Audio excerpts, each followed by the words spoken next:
Ya, kita mulai. Bismillah walhamdulillah wala ilaha illallah wallahu akbar wala haula wala quwata illa billahil aliyil azim. Wassalatu wassalamu ala sayyidil mursalin nabiyyina wa habibina wa qudwatina Muhammadin wa ala alihi wa sahbihi ajma'in wa ba'du. Insyaallah pada kesempatan ini kita sama-sama akan mengkaji, mentadaburkan surat Al-A'raf ayat yang ke-19 dan mudah-mudahan bisa sampai ayat yang ke-25 karena ini satu pokok bahasan ya dalam ayat-ayat yang terkandung di dalamnya. Sebelumnya seperti biasa saya baca dulu ayat ini dan mohon sambil kita menyimak dan memperhatikan. Saya juga nanti akan terjemahkan sebelumnya ayat 19 ya. A'udzu billahi minasyaitonir rajim. Wa ya Adam uskun anta wa zawjukal jannata فكلا من حيث شئتما ولا تقربا هذه الشجرة فتكونا من الظالمين فوسوس لهما الشيطان ليبدي لهما ما وري عنهما من سوآتهما وقال ما نهاكما ربكما عن هذه الشجرة وقال ما نهاكما ربكما عن هذه الشجرة إلا أن تكونا ملكين أو تكونا من الخالدين وقاسمهما إني لكما لمن الناصحين فدلاهما بغرور فلما ذاقا الشجرة بدت لهما سوآتهما وطفقا يخصفان عليهما من ورق الجنة وناداهما ربهما ألم أنهكما عن تلكما الشجرة وأقول لكما إن الشيطان لكما عدو مبين ربنا ظلمنا أنفسنا وإن لم تغفر لنا وترحمنا لنكونن من الخاسرين قال اهبطوا بعضكم لبعض عدو ولكم في الأرض مستقر ومتاع إلى حين قال فيها تحيون وفيها تموتون ومنها تخرجون. Saya terjemahkan dulu ya kurang lebih. Dan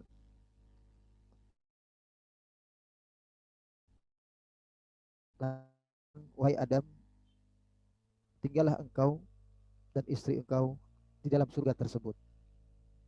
Fakula min haitsu syi'tuma, maka makanlah, nikmatilah semua yang ada sesuka hatimu.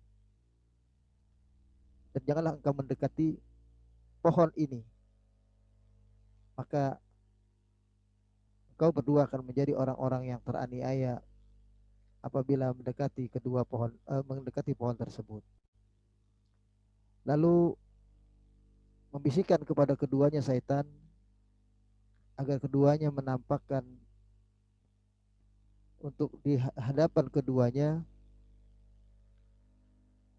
apa yang biasa daripada keduanya, sesuatu yang biasa untuk ditutupi. Wa qala ma nahakuma rabbukuma, dan Allah Tuhanmu bertanya kepada Nabi Adam dan Hawa. Waqala manahum di sini, waqala di sini bukan Nabi, bukan Allah maksud saya. Setan yang berkata kepada Adam dan Hawa, apa sebenarnya yang melarang Rabbukuma, Tuhan kalian berdua, an hadhihi syajarah, untuk mendekati pohon ini, illa an takuna malakaini, kecuali agar engkau berdua nantinya menjadi dua malaikat, atau takuna minal khalidin, atau kalian berdua menjadi orang yang kekal di dalam surga. Wa qasamahuma, lalu Iblis bersumpah kepada keduanya, inni lakum minan nasihin, bahwa aku adalah orang yang memberi nasihat kepada kalian berdua. Padahal lahuma bighurur, maka nyatalah akhirnya iblis justru menunjukkan kepada keduanya tipu dayanya, tipuannya. Maka tatkala keduanya akhirnya merasakan apa yang ada dalam pohon itu, badat lahuna sawatuhuma, maka nampaklah pada keduanya aurat yang biasanya ditutup. Wa tafiqa yakhsifani, maka keduanya mulai berusaha untuk yakhsifani, menutupi kembali alaihima, yang terbuka dari aurat keduanya, min waraqil jannah, dengan daun-daun yang terdapat di dalam surga. Lalu kemudian Allah Tuhan keduanya mengatakan kepada keduanya, Adam dan Hawa, alam anhaku ma'antilku syajarah, bukankah aku telah melarang kalian berdua untuk mendekati pohon ini? Wa aqul lakuma inna syaitana lakuma aduwwum mubin, dan aku telah mengatakan kepada engkau berdua bahwa syaitan adalah musuh yang nyata bagi kalian berdua. Maka akhirnya Nabi Adam dengan penyesalan, ia mengatakan dan sekaligus menjadi doa, qala Rabbana zalamna, keduanya berkata, ya Allah ya Tuhan kami telah menganiaya diri kami sendiri. Dan jika seandainya engkau tidak memberikan ampunan kepada kami dan memberikan rahmat kepada kami, sungguh kami adalah orang-orang yang merugi. Qala, maka akhirnya Allah berkata kepada keduanya, ihbitu ba'dukum li ba'din adu, turunlah kalian semuanya. Ya. Sebagian kalian nanti akan menjadi musuh bagi sebagian yang lain. Walakum fil ardi mustaqarrun wa mata'un ilahin, dan bagi kalian di bumi ini adalah tempat tinggal, tempat bersenang-senang, tempat menikmati dunia ini sampai waktu yang ditentukan. Qala, dan Allah juga berkata, fiha, di bumi ini, tahyauna, kalian hidup, dan di bumi ini pula kalian akan mati, dan daripada bumi ini kalian akan dikeluarkan. Sadaqallah. Dalam bahasan selanjutnya ini, setelah Allah menjelaskan tentang kisah iblis dan malaikat yang awalnya diperintah Allah sujud kepada Adam alaihissalam dan kemudian menolak, yang kalau kita balik sedikit tentang ayat yang ke-12 khususnya, ketika Allah perintahkan iblis untuk sujud kepada Adam, dia menolak. Ada 3 keterangan yang sempat saya sampaikan pada kesempatan yang lalu, bahwa penolakan iblis itu dengan berbagai sebab. Pada ayat ini di surat Al-A'raf ayat 12, Allah mengatakan, qala ma man'aka alla tasjuda id amartuka. Allah mengatakan atau bertanya, apakah yang menghalangi engkau untuk bersujud kepada Adam ketika aku menyuruhmu? Nah, di situ dia menunjukkan rasa kelebihan dirinya. Ana khairu minhu, khalaqtani min nar wa khalaqtahu min tin. Aku merasa lebih baik daripada Adam secara penciptaan, karena aku engkau ciptakan dari api, sedangkan Adam engkau ciptakan dari tanah. Pada ayat yang lain di surat Al-Hijr sudah diterangkan, pertanyaan Allah kepada iblis adalah, qala ya iblis malaka alla takuna ma'as sajidin. Allah bertanya kepada iblis, wahai iblis, apa sebabnya engkau tidak ikut sujud bersama-sama mereka yang sujud? Nah, di sini disebutkan ma'as sajidin, artinya kenapa tidak ikut berjamaah bersama-sama dengan mereka yang sujud, para malaikat? Sedangkan di surat Shad ayat 75 yang lalu, ya ini kajian lalu, saya kilas balik sedikit. Allah bertanya, qala ya iblis ma mana'aka antas juda lima khalaqtu biyadai. Wahai iblis, apa yang menghalangi engkau sujud kepada apa yang telah kuciptakan dengan kedua tanganku?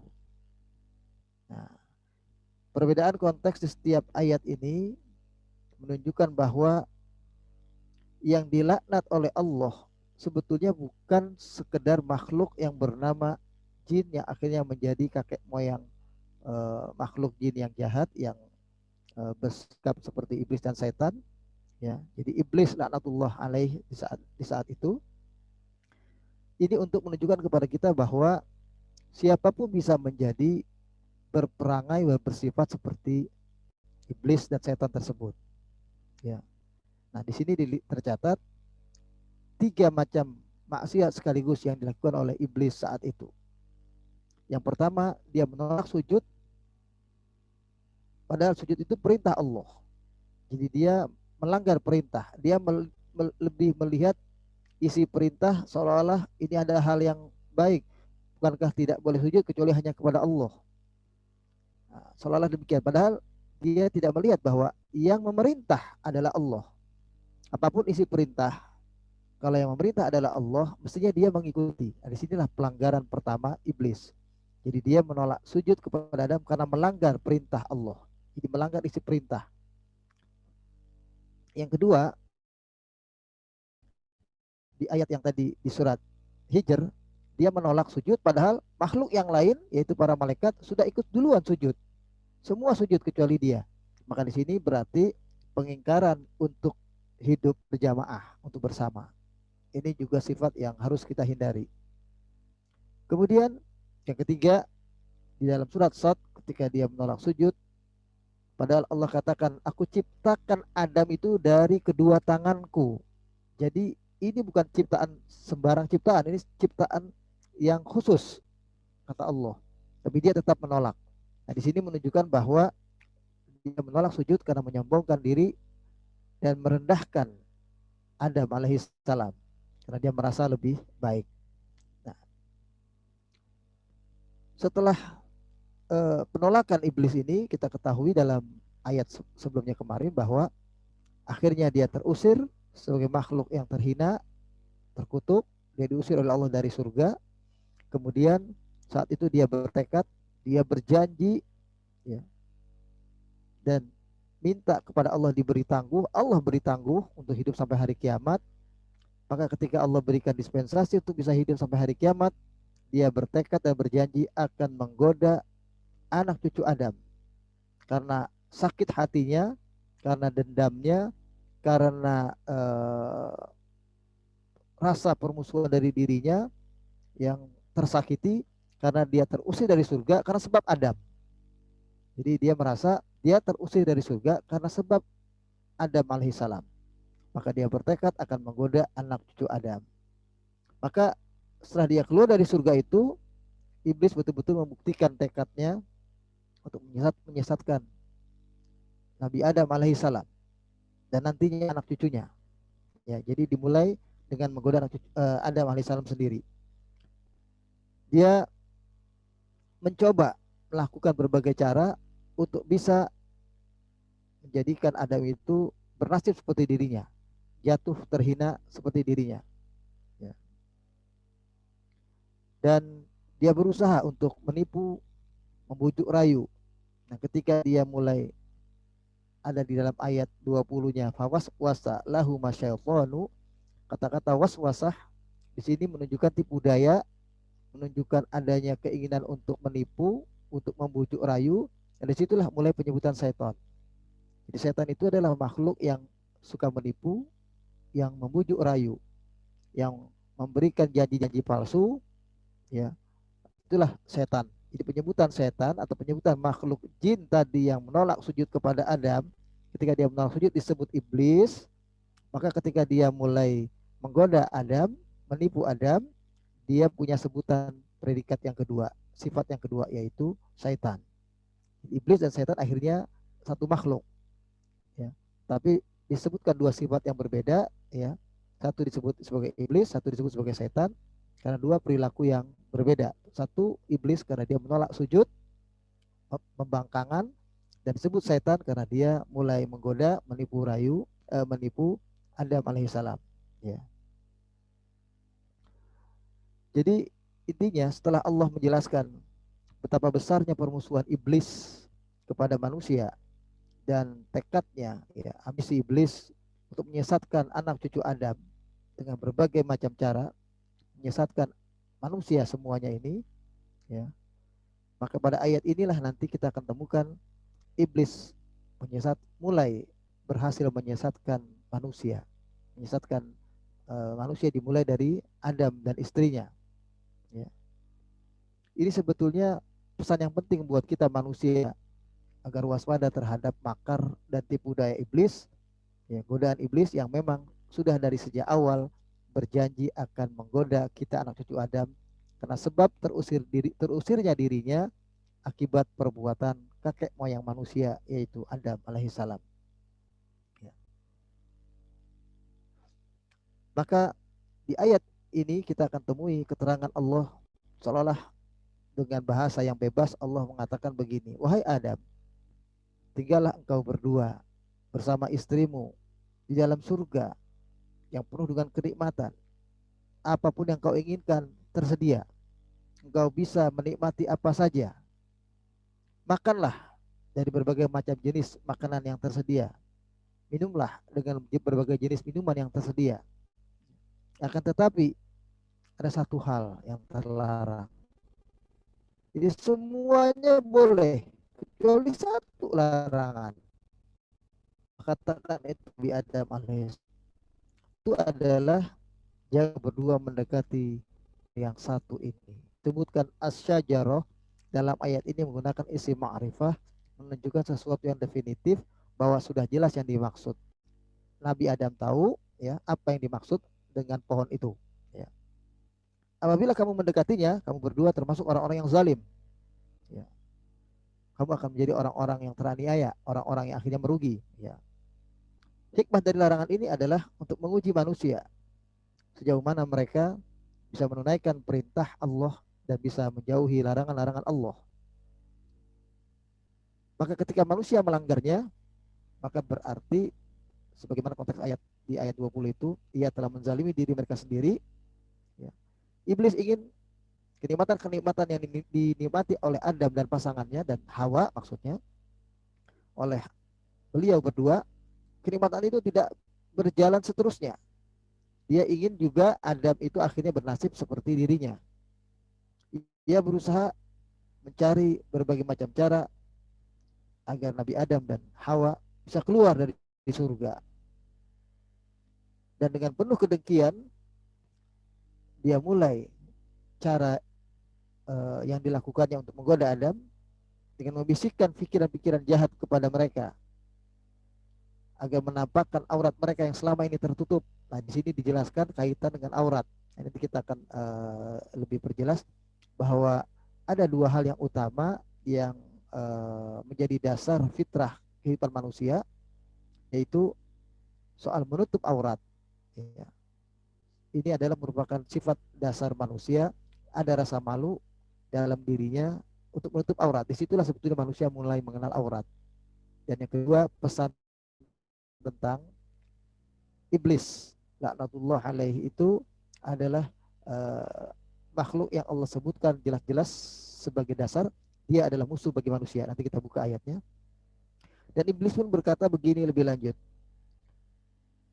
Dalam bujuk rayu yang ini yang namanya dia disebut setan, bujuk rayunya itu kayaknya positif, kayaknya baik. Ya. Dia mengatakan kepada Adam, Tuhanmu melarang kamu berdua mendekati pohon ini, itu agar kalian berdua tidak menjadi malaikat.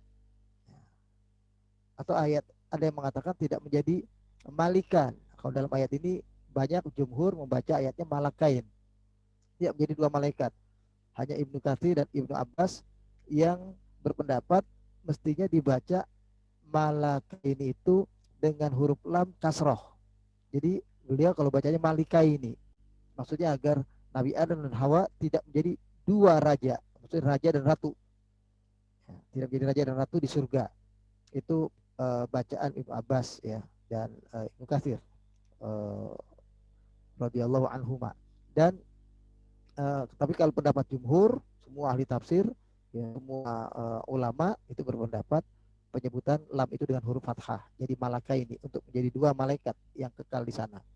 Jadi kata setan itu, Allah tidak melarang engkau mendekati pohon itu kecuali agar engkau tidak menjadi makhluk yang bisa juga hidup kekal di dalam surga sebagaimana malaikat. Maka kalau engkau ingin kekal, maka dekatilah pohon itu. Itu ajakan iblis laknatullahi alaihi seperti itu. Nah, sekarang kita lihat keterangan tafsir dari beberapa kitab. Ya, pertama yang disampaikan oleh Imam Ali As-Sabuni dalam kitab beliau Qabasun min min Nurul Quran Karim di Rosa Tahliliyah ini, beliau katakan tahdirun li Adam min kaidi iblis.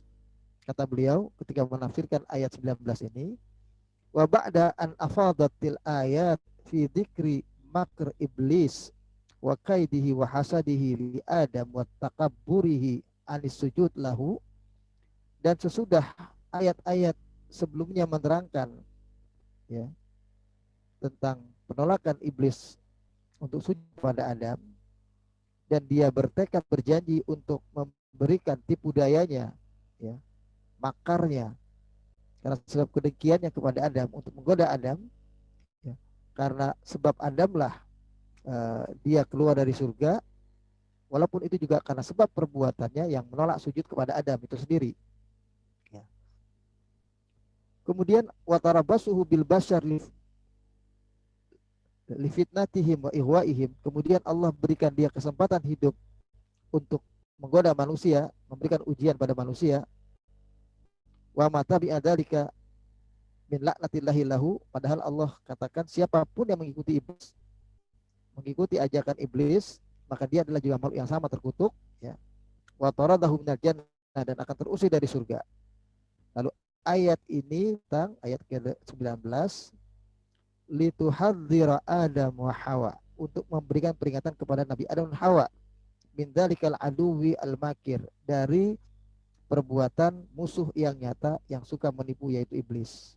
Dan buat kita sendiri, umat Islam secara keseluruhan, anak umat Nabi Muhammad SAW ini, Allah juga sudah katakan di dalam Al-Quran, di surat Fatir. Silakan dibuka surat Fatir, surat yang ke-35 ayat 6, ya. Surat Fatir, surat yang ke, ya, pada ayat 6, ya. Kalau sudah bisa dibuka silakan. Di situ Allah mengatakan,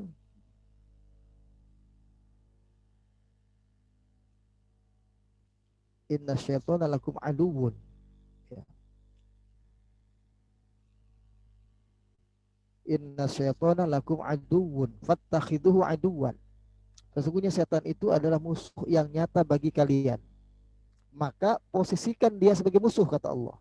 Jadi kalau dia sudah tahu musuh, jangan diposisikan dia sebagai teman atau sebagai kawan, ya, apalagi sebagai sahabat.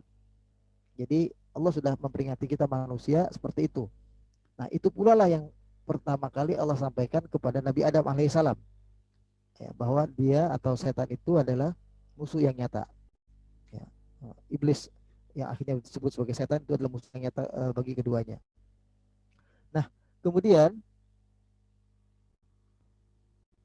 di ayat ini, ayat yang ke-19 ini, ya, Allah katakan kepada Nabi Adam alaihissalam, ya, turunlah engkau, tinggallah engkau berdua di surga, ya. Allah katakan, dan makanlah semua yang ada di surga itu sepuas hatimu, ya. Dan jangan dekati satu-satunya pohon ini, niscaya kamu akan jadi orang yang zalim.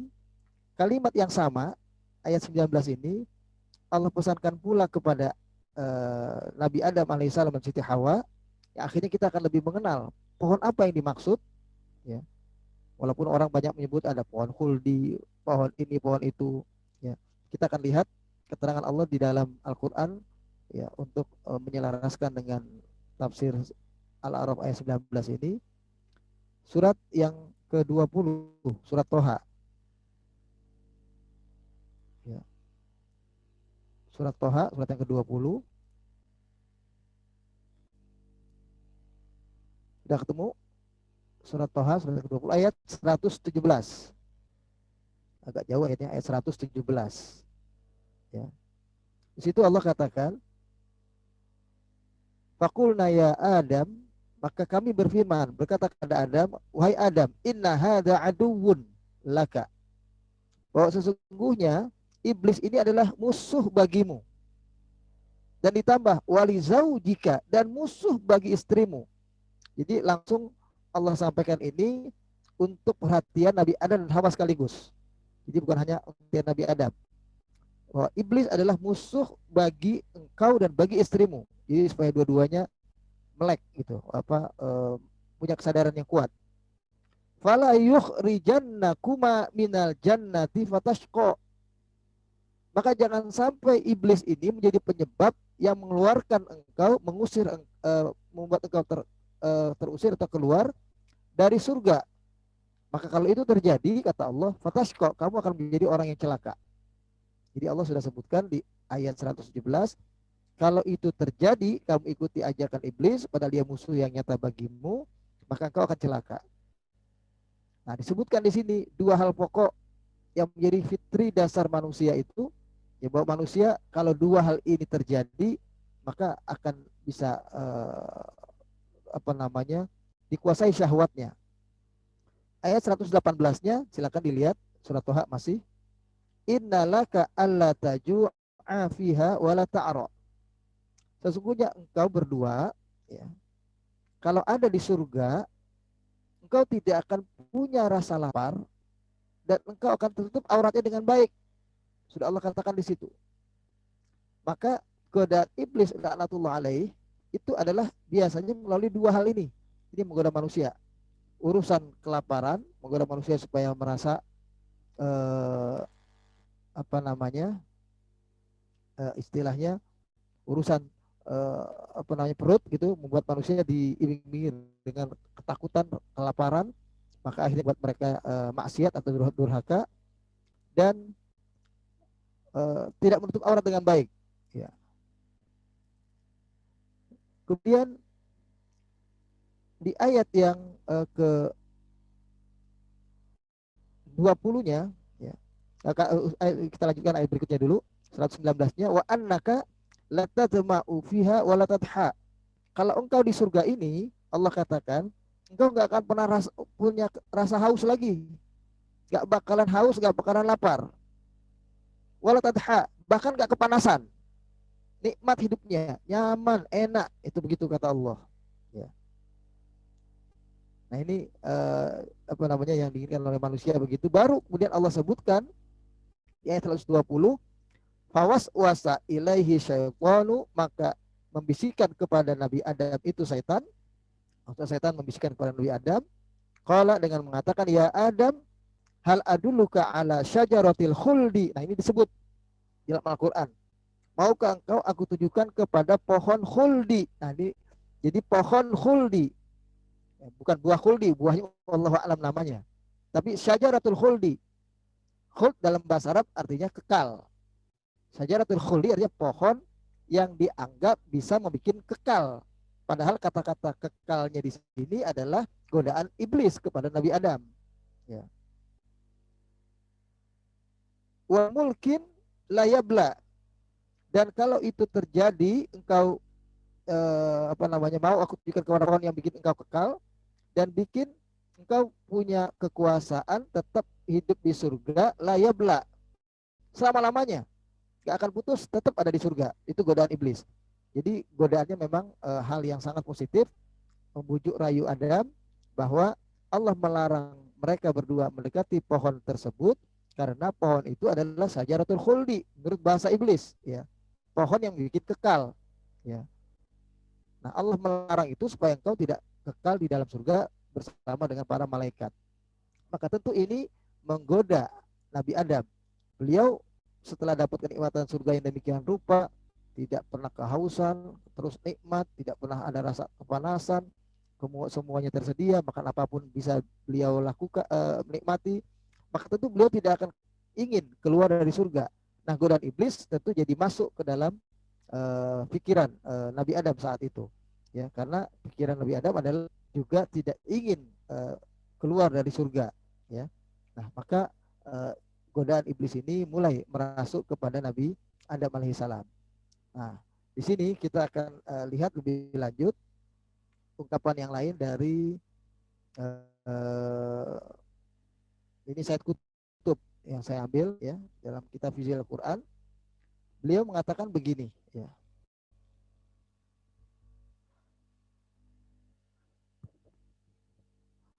Wa ala ayati halin yatajil khitab ila Adam wa zawjihi liyu'ahida ilaihima rabbuhuma bi amri fi hayatihima. Bahwa Allah Subhanahu wa taala khusus berdialog dengan Adam dan istrinya dan mengikat keduanya agar berpegang kepada arahan dari Allah, petunjuk dari Allah, perintah dari Allah untuk supaya selamat kehidupan keduanya, tinggal nyaman di surga ya. Walitubda'u tarbiyatuhu lahuma wa i'daduhuma lidaurihima al-asasi, dan memberikan pendidikan kepada keduanya bagaimana hidup di surga ya, dengan segala macam petunjuk-petunjuk yang ada pada saat itu, mempersiapkan beliau agar beliau bisa hidup di surga seperti itu ya. Maka ketika Allah memberikan kepada beliau satu-satunya larangan, maka maksudnya adalah untuk ini sebagai sebuah arahan, sebagai apa namanya, ujian awal dari Allah. Nah, jadi ujian awal dari Allah di sini sebetulnya. Jadi begitu dia turun dari surga, maka yang terjadi adalah ujian Allah melalui godaan iblis laknatullah alaih. Maka kemudian ya Allah katakan begini ya. Wahai Adam, uskun anta wa zaujukal jannah fakula min hatu syi'tuma wa la taqrabu hadhihi syajarah fatakuna minadh dhalimin ya. Dalam ayat ini kata Said Kutub, wa yaskutul Qur'anu ala tahdidi hadhihi syajarah. Al-Qur'an memberikan pembatasan, tidak menerangkan lebih panjang tentang apa itu pohon. Pohon apa itu namanya? Pohon apa itu lebih lanjut? Kecuali Sajatul Khuldi yang dalam surat Toha tadi disebutkan. Li'anna tahdida jinsiha la yuridu syai'an fi hikmati hadhariha. Karena yang menjadi esensi larangan Allah dalam konteks peringatan kepada Nabi Adam ini bukan tentang apa pohonnya. Itu mau pohon A, mau pohon B, mau pohon apel, sebagaimana di ajaran Nasrani disebutkan adalah pohon apel ya, sehingga pohon apel itu sempat ada gambar tergigit separoh ya, akhirnya menjadi merek dagang satu perusahaan ya, ini menyebutnya itu pohon apel misalnya. Kalau dalam Al-Quran nggak disebutkan itu, karena ini adalah perkara yang gaib kata Said Kutub ya. Karena yang penting adalah esensi pelajaran yang di situ merupakan peringatan dari Allah yang pertama kepada Nabi Adam alaihissalam ya. Jadi bukan nama pohonnya, tapi substansi larangannya yang lebih utama, al-hadr ya. Annal hadara fi dzatihi huwal maqsud, kata Said Kutub, bahwa larangan tentang mendekati pohon itu, itulah substansi yang dimaksud oleh Allah dalam ayat ini. Jadi kita makanya nggak usah berpikir sebagai seorang anak manusia, walaupun nanti diberikan oleh Allah kemampuan berpikir yang lebih, punya ilmu yang luas, nggak usah berpikir tentang pohon apa namanya, buah apa, dan bagaimana bentuknya, seperti apa pohonnya. Itu bukan hal yang utama. Jadi nggak usah bertele-tele kita membuang waktu atau membuang kesempatan kita belajar hanya untuk mengkaji hal seperti itu. Ya. Yang penting adalah laqad adzanallahu lahuma bil mata'il halal. Allah sudah memberikan izin kepada keduanya, Adam dan Hawa, untuk menikmati semuanya di surga sebenarnya. Ya. Wasahuma bil imtina anil mahdzur, dan Allah juga memberikan wasiat, pesan kepada keduanya tentang adanya satu larangan. Dan tapi larangan itu hanyalah satu saja. Ya. Kemudian wala budda min mahdzurin yata'allamu minhu hadzal jins an yaqifa inda haddin. Dan satu-satunya larangan ini kepada Adam nanti akan menjadi pembelajaran bagi anak keturunan Adam supaya tahu bahwa dalam hidup mereka nanti di dunia akan ada larangan pula untuk mereka. Akan ada arahan hidup, ada perintah, ada larangan. Ini semua agar mereka menjadi makhluk yang siap ya untuk hidup nantinya di muka bumi sebagai apa namanya manusia. Karena memang akhirnya manusia Allah ciptakan akhirnya dengan perbuatan Nabi Adam alaihissalam ini, yang tergoda oleh iblis laknatullah alaihi ini, akhirnya membuat Adam Allah turunkan dari surga dan hidup di muka bumi, dan akhirnya di bumi inilah kehidupan yang sesungguhnya dalam skenario penciptaan Allah kepada manusia itu sendiri. Jadi sebetulnya skenario Allah memang menghendaki kita ini hidup dalam kehidupan di muka bumi ini untuk menjadi bahan ujian bagi kehidupan kita ini. Sebagaimana firman Allah dalam Al-Quran di surat Al-Mulk, surat yang ke-67 ayat yang ke-2, Allah katakan alladzi khalaqal mauta wal hayata liyabluwakum ayyukum ahsanu amala. Dialah Allah yang telah menciptakan kematian kehidupan untuk menguji kita manusia, ya. Siapakah yang terbaik di antara kita manusia ini dalam kehidupan ini, ya. Yang terbaik amal perbuatannya, bukan siapa di antara kita yang beramal atau berbuat, ya. Kemudian ayat yang ke-20 ini menjelaskan lebih lanjut, ya, bentuk perbuatan setan itu. Dikatakan di dalam ayat 20-nya, fawas wasalahu masyaitonu libdiyallahuma, ya. Pada akhirnya setan itu memberikan bujuk rayu kepada Adam alaihissalam, ya, dan Hawa istrinya, yang akhirnya membuat keduanya terjatuh ke dalam sesuatu yang sudah Allah peringatkan bahwa keduanya nanti akan mengalami kehidupan yang berbeda dari apa yang ada di surga ketika mereka mengikuti tipu daya setan. Dan Allah telah mengatakan bahwa setan itu telah bertekad, berjanji memang akan menggoda Adam dan anak keturunannya ketika dia telah terusir oleh Allah dari surga tersebut, ya. Jadi saat itu Allah sudah mengatakan, ya, bahwa akhirnya Allah katakan di dalam ayat 20 ini, setan membisikkan pikiran-pikiran yang jahat, tipu dayanya, bujuk rayunya kepada Nabi Adam dan Hawa agar menampakkan aurat mereka yang selama ini tertutup. Jadi ketika di surga, ya, aurat manusia itu tertutup.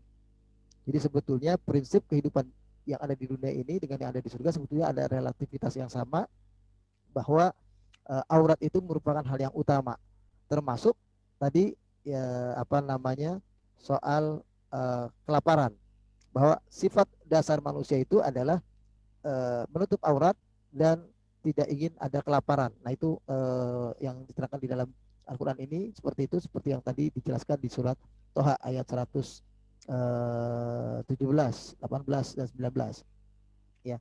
Kemudian akhirnya setan itu kan mengatakan di dalam ayat 20, manahakuma rabbukuma an hadhihi sajarati ila an takuna malakaini au takuna minal khalidin, bahwa Allah Tuhanmu hanyalah melarang mendekati pohon ini kepada kalian berdua agar kalian berdua tidak menjadi malaikat, atau kalau menurut riwayat Ibnu Katsir atau Ibnu Abbas, kalian berdua tidak menjadi raja dan ratu di surga ini, ya, dan menjadi orang yang kekal di dalam surga.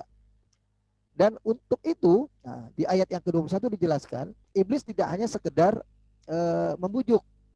Dia sampai mengatakan wa qasamahuma inni lakuma laminan nasihin.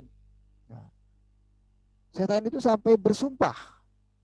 Jadi dia bukan hanya membujuk, tapi dia bersumpah demi Allah, seolah-olah begitu, bahwa aku ini adalah yang memberi nasihat yang positif kepada engkau berdua, wahai Adam. Itu begitu. Jadi di sini menunjukkan bahwa iblis laknatullah alaih itu berusaha meyakinkan betul Nabi Adam agar percaya dengan omongannya, percaya dengan bujuk rayunya. Dia sampai mengucapkan kata-kata sumpah bahwa dia di posisi yang benar, membujuk Adam untuk mendekati pohon yang dilarang Allah seperti itu, ya. Nah di sini dikatakan, ya, dalam kitab tafsir Said Kutub, beliau katakan wa nasiya Adam wa zaujahu tahta ta'thiri syahwati dafi'ah wal qasamul muhadzir. Nabi Adam dan istrinya lupa bahwa sebenarnya, ya, mereka itu dilarang oleh Allah mendekati pohon tersebut satu-satunya, ya. Nah, tapi karena pengaruh ta'thirus syahwah, pengaruh syahwat ya, yang menggoda mereka ingin hidup kekal di surga sebagaimana janji bohong dari si iblis tadi. Wal qasamul muhadir, dan sumpahnya si iblis yang berani bersumpah menunjukkan bahwa dia adalah benar memberi nasihat. Nah, disinilah akhirnya terjatuh Nabi Adam dan alaihissalam. Ya, padahal Allah katakan, ya, Allahu aduwuhuma alladzi la yumkin an yadullahuma ala khairin. Seolah-olah Allah mengatakan bahwasanya kan udah aku katakan mereka adalah musuh bagimu berdua wahai Adam dan Hawa. Seorang musuh tidak akan mungkin memberikan petunjuk atau arahan kepada sesuatu yang baik. Itu begitu. Wa annallaha amarahuma amran alaihima ta'atahu sawa'un arafa illatahu amlam ya'rifaha. Sedangkan Allah Subhanahu wa taala memerintahkan kepada keduanya Adam dan Hawa ini, ya, sesuatu yang mestinya dia taati. Ya. Taati larangan itu jangan didekati, jangan didekati, mestinya begitu. Meskipun keduanya tahu bahwasanya itu adalah dilarang. Jadi beliau waktu itu bukan tidak tahu Nabi Adam, berarti sudah ada ilmu. Ini buat kita manusia. Boleh jadi larangan kita di dalam kehidupan sosial sekarang kita ini, dilarang minuman keras, dilarang berjudi, dilarang berzina, dilarang berbuat zalim. Kita sudah tahu larangan itu. Tapi tetap karena sebab dorongan syahwat dan karena sebab kita tergoda kuat di dalam diri kita dengan godaan setan yang kalau buat kita ala majrad dam, berdasarkan aliran darah kita. Makanya godaan setan itu biasanya kepada orang yang kekenyangan, orang yang makan, orang yang banyak makan, orang yang ya apa namanya sering berpuas diri, ya itu godaan setan lebih mudah kepada mereka. Sedangkan bagi mereka yang berpuasa, yang biasanya mengosongkan isi perutnya, yang berarti aliran darah mereka pun menjadi lebih melemah, lebih pelan. Maka godaan setan tidak sebanyak kepada mereka yang digoda oleh setan ketika kekenyangan, ya. Karena godaan setan itu melalui aliran darah. Kalau buat kita anak cucu Adam berikutnya. Kemudian Allah katakan, seolah kalimat Allah begini, kata Said Kutub, wa annahu la yakunu syai'un illa biqadar minallah. Kata Said Kutub begini, bukankah sesuatu itu tidak akan terjadi apapun kecuali atas takdir Allah. Jadi kalau Allah takdirkan dia memang kekal di surga, akan kekal. Ya. Jadi tidak usah melihat apa namanya masukan-masukan dari pihak lain. Nah, itu begitu maksudnya. Fa idza kana lam yaqdur lahuma al-khuluda, ya, wal malak alladhi la yubla falan yatalahu. Ya. Kalau Allah belumlah mentakdirkan kepada keduanya untuk bisa hidup kekal di surga, ya, untuk menjadi malaikat di situ atau menjadi raja di situ yang bisa hidup kekal di dalamnya, maka itu tidak akan terjadi. Karena semua terjadi atas izin Allah. Nasya hadza kullahu. Betul-betul Nabi Adam dan Hawa di situ lupa, ya, terhadap larangan Allah tersebut. Ya, fadallahuma bighurur. Nah, maka ayat berikutnya mengatakan fadallahuma bighurur, dan ternyatalah betul bahwa setan itu di ayat ke-22-nya, ya, ayat berikutnya menunjukkan kepada keduanya Adam dan Hawa itu hurur, tipu dayanya. Jadi setan itu bukan nunjukkan apa namanya arahan yang benar. Betul-betul hanya menunjukkan sesuatu yang bersifat tipu daya. Jadi yang ditujukan adalah gurur, tipu daya atau bohong, ya, bukanlah sesuatu yang nyata. Maka ketika akhirnya Adam mendekati pohon itu, di ayat ke-22 diperjelas, falamma dzaqa syajarata badat lahuma sawatuhuma wa tafiqa yakhsifani alaihima mi waraqil jannah. Maka tatkala keduanya akhirnya merasakan rasa pohon yang dilarang itu, kayak gimana buahnya, kayak gimana isinya, maka keduanya akhirnya terbuka auratnya. Nah, barulah mereka secara fitri manusia ada rasa malu akan aurat yang terbuka, berusaha untuk menutupi auratnya dengan segala macam penutup. Yang ada pada waktu itu adalah baru daun, belum ada kain, ya. Maka dengan daun itulah dia tutupi untuk menutupi aurat yang menjadi dasar dirinya untuk menutupinya, ya. Nah, ayat ini kemudian menjelaskan lebih lanjut tentang kita manusia ini, ya. Ketika akhirnya seperti itu terjadi, Allah kan mengatakan begini, wa nadahuma rabbuhuma alam anhakuma antil kuma syajarati. Bukankah kata Allah, aku telah mengatakan kepada kalian berdua, ya, bahwa kalian dilarang mendekati pohon ini, ya. Dan aku sudah katakan kepada kalian berdua bahwa setan adalah musuh yang nyata. Jadi Allah cuma ngingetin itu lagi. Berarti Nabi Adam dan Hawa lupa. Nah, di sini yang harus kita catat.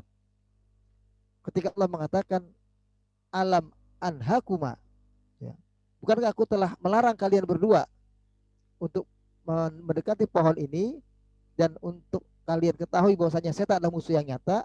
Berarti bukan Nabi Adam tidak tahu. Nabi Adam sudah tahu sebelumnya.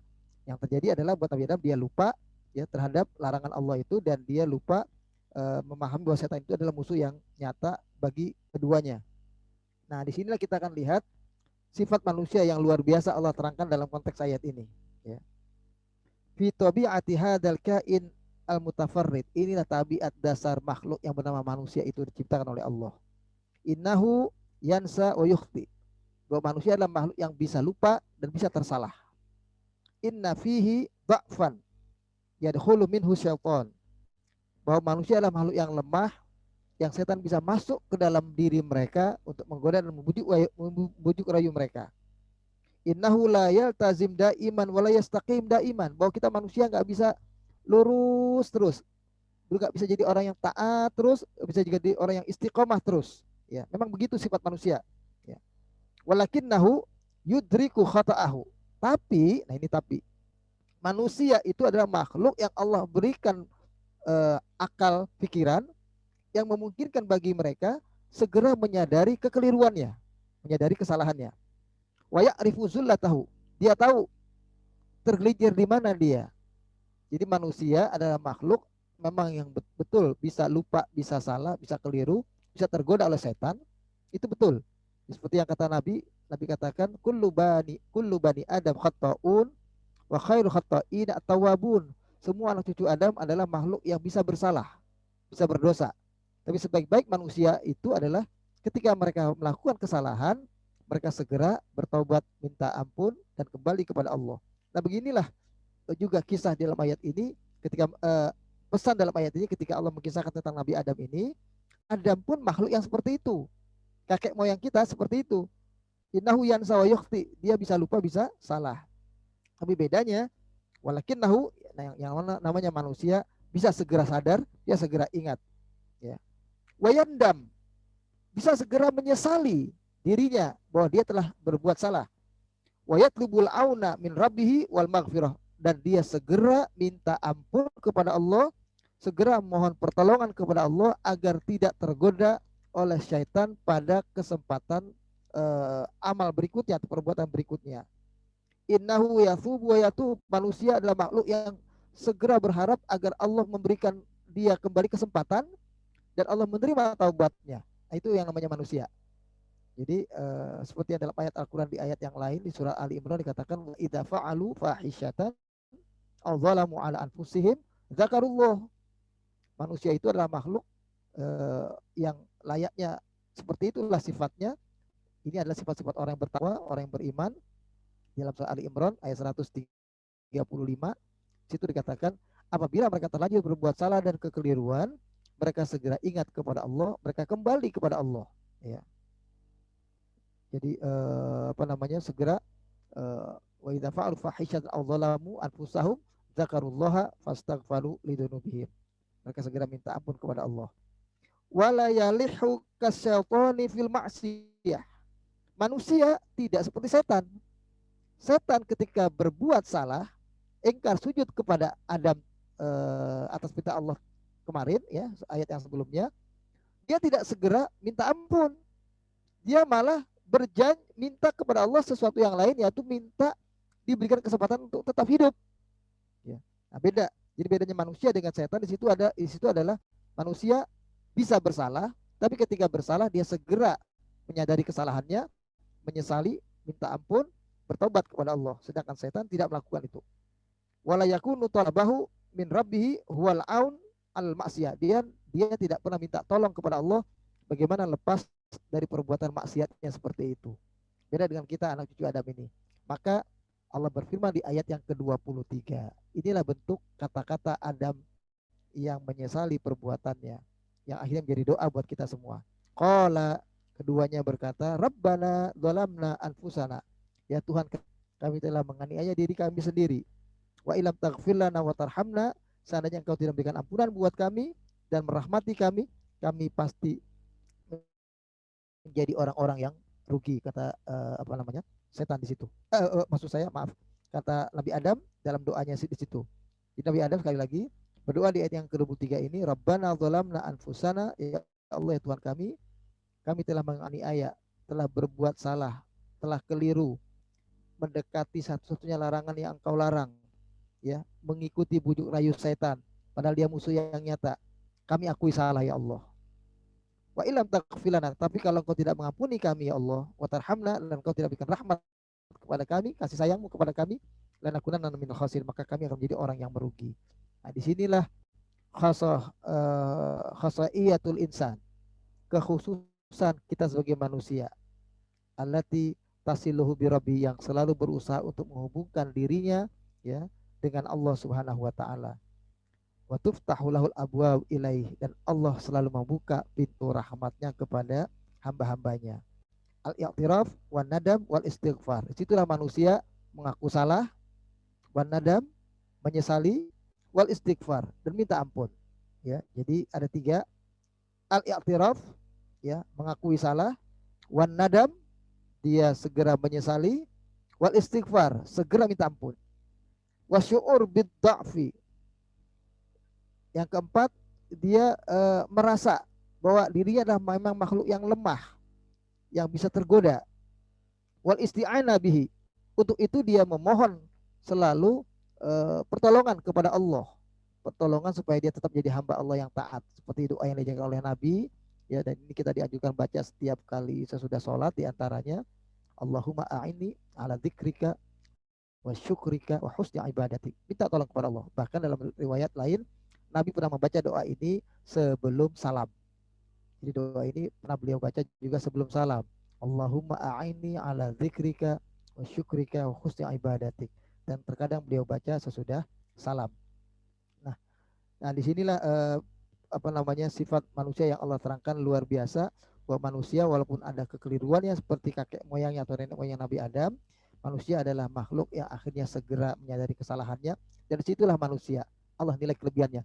Berbeda dengan memang makhluk yang lain, Allah ciptakan untuk menjadi hambanya yang selalu taat, yaitu malaikat yang tidak pernah bersalah dan tidak pernah berbuat dosa, ya, tidak pernah maksiat, tidak pernah menolak perintah Allah, ya. Dan beda pula dengan iblis, makhluk yang selalu dan melulu hanya berpikir untuk hal yang negatif dalam kehidupannya. Jadi istilahnya ketika Adam Allah turunkan akhirnya ke bumi, ya, setelah menyesali dirinya tadi itu, akhirnya Allah kasih kesempatan hidup kembali di bumi ini. Allah SWT mengatakan begini, laqad habatu jami'an ilal ard, akhirnya mereka semua turun ke surga, Adam, Hawa, dan nantinya kita akan ada dalam kehidupan di dunia ini. Adam wa zaujuhu, awalnya Adam dan istrinya turun di dunia ini. Wa iblis wa qabiluhu, begitu pula iblis. Iblis juga turun, ya. Bahkan turun ke dunia ini sebagai makhluk yang terusir, ya. Habatu liyusari'a ba'duhum ba'dha. Makhluk yang bernama iblis dan setan, ya, atau jin yang durhaka ini, dan Adam sebagai manusia dan anak turunannya turun ke dunia ini untuk memulai hidup yang penuh dengan musara'ah, pertempuran, ya, pertempuran antara hak dan batil. Wala yu'adi ba'duhum ba'dha, akan memulai episode kehidupan di dunia dengan kehidupan yang penuh permusuhan, ya. Litadural ma'rakah bainat tabi'ataini, ya, wa khaliqataini, dua pertempuran yang terjadi antara dua tabiat makhluk yang berbeda, dan memang dua makhluk yang berbeda, manusia dan jin, setan, iblis, dan kita manusia, ya. Tapi Allah katakan di sini dalam ayat ini, Said Kutub memberikan penjelasan lebih lanjut, Ihdahuma mumahidhah lisyarr. Dari dua makhluk ini, jin dan manusia, yang jin itu, yang kakek moyangnya adalah iblis dan setan tadi itu, adalah makhluk yang selamanya adalah bersifat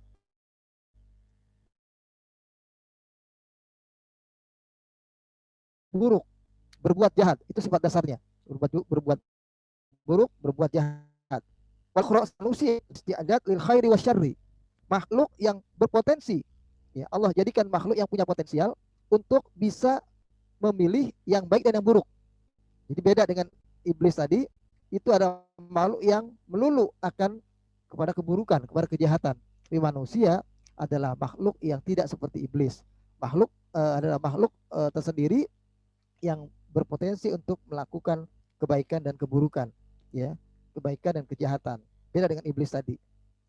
Wahada liyutimmal ibtila. Semua ini adalah untuk menyempurnakan ujian hidup dari Allah kepada makhluk-makhluknya ini. Ya. Dan inilah kehidupan ini yang akan kata berikutnya dikatakan waya jadi qadarullah bima syaa, dan akan berlangsung nanti takdir Allah dengan apa yang Allah kehendaki tentang kehidupan manusia itu sendiri. Inilah barangkali kajian surat Al-A'raf ayat yang ke-19 ya sampai dengan ayat yang ke-20. Kalau lebih lanjut ayat 25 tadi ya, itu dikatakan manusia hidup nanti di dunia ini mustaqarrun, tempat tinggal mereka dan tempat mereka bersenang-senang, tapi waktunya terbatas, ilahinin, bukan selama-lamanya, waktu yang terbatas. Lalu Allah katakan di penutup ayat yang ke-25 ini yang kita bahas ini, qala, Allah katakan di dunia itulah kalian hidup, di dunia itulah kalian akan mati. Jadi di sini kita hidup dan kita mati, dan dari dunia ini kita akan dikeluarkan. Jadi dunia ini bukan tempat tinggal yang abadi buat manusia. Aman asal kita adalah di surga. Kesanalah kita akan menuju kembali sebagai tempat yang abadi buat kita makhluk yang taat kepada Allah Subhanahu wa taala. Inilah barangkali kajian surat Al-A'raf ayat yang ke-19 sampai ayat ke-25. Saya batasi sampai di sini untuk baik, kita ya sama-sama menutup dengan kafarat majelis, dan sebelumnya kita awali dengan bermohon semoga Allah memberikan kepada kita kebaikan-kebaikannya selalu. Allahumma yassir lana kullal umur. Allah mudahkan semua segala urusan yang kita hadapi dalam kehidupan ini. Aslih lana dinana, Allah perbaiki segenap urusan agama kita ini. Ya. Wa aslih lana dunyana, Allah juga perbaiki segenap urusan dunia kita. Karena dunia adalah tempat kita tinggal sekarang ini.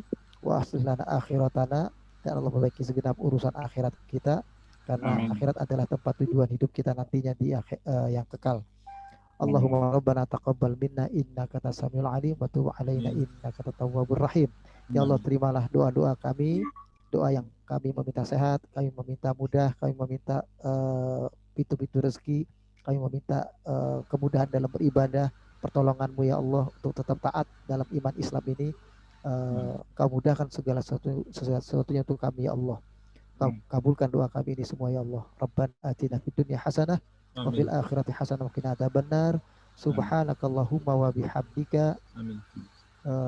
Subhanakallahumma wa bihamdika asyhadu an la ilaha illa anta astaghfiruka wa atubu ilaik. Dari saya mohon maaf semuanya, saya pamit. Assalamualaikum warahmatullahi wabarakatuh. Waalaikumsalam warahmatullahi wabarakatuh.